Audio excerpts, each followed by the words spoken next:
Hi there, welcome to today's video. It's been a little while since I did a remote control car video, so today I'm going to share with you one of my favorite cars of all time. This is the Kyosho F-Ten. This is a very rare kit that was brought out, I think, around about 1998 till 1999. I've had a couple of these.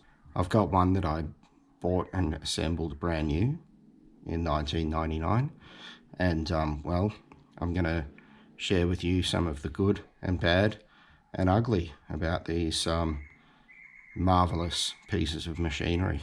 So I'll take the cover off. What you're going to find underneath is very nicely designed remote control car. This is a GSX 11R engine, which, well, it could have been a little bit bigger.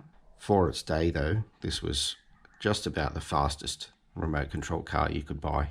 Some of the features: it has a sandwich type chassis made out of, according to the manufacturer specs, 7075 T6 aluminium alloy. This is the original chassis as it appeared in the kit.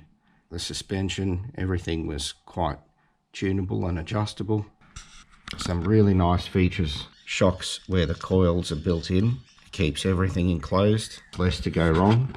Although I can tell you from experience, if you jump this thing off a skateboard ramp and it comes down hard, those shock absorbers will explode. My other F-Ten has a custom made titanium chassis. That's because of some of the problems I found with the F-Ten as I was driving it. These mush head screws didn't give a very good experience with regard to ground clearance. So after a few drives, you can already see here some of those screws are getting scraped. I've only driven this once or twice. Obviously, the more you drive it, the worse they get. And if you have to repair anything, well, mush head screws where the tops have been scraped off can be very difficult to pull apart. So this was a bit of a flaw in my remake of this chassis. I countersunk all of those screws, giving better ground clearance and a bit more accessibility for doing repairs later. These lightning holes here, these two in particular, are a real issue on this model, mainly because there are ingress for stones and debris, and somehow the stones and debris would always seem to end up down in here, jammed between that rear belt drive there, and the gear would get chafed out. So that was a real issue with this car. Back in the day, I spent a lot of time trying to come up with ways to avoid that being such a big issue. There were some really good modifications you could get for this car.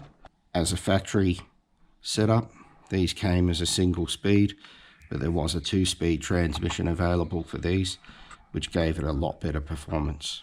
I really liked the front and rear wheel combo with some nice narrow tyres at the front and some nice big fat juicy racing slicks at the rear. The battery pack fits nice and snugly in here. It's quite a neat arrangement. See that steering wheel servo is tucked nicely away under here, and it's got a good angle of turn. The throttle linkage over here, so it's a very simple forward to accelerate and then rear to brake. I'm not going to drive this car today. Maybe I can do that in another video in the future. Just wanted to share my experience with this F-Ten Kyosho. If you like remote control carring and driving fast, this was a great model. If you can get a hold of one, it'll be great fun to drive. Also, I recommend hanging on to it and keeping it shelved. Thank you for watching this video. I hope you enjoyed it. See you next time.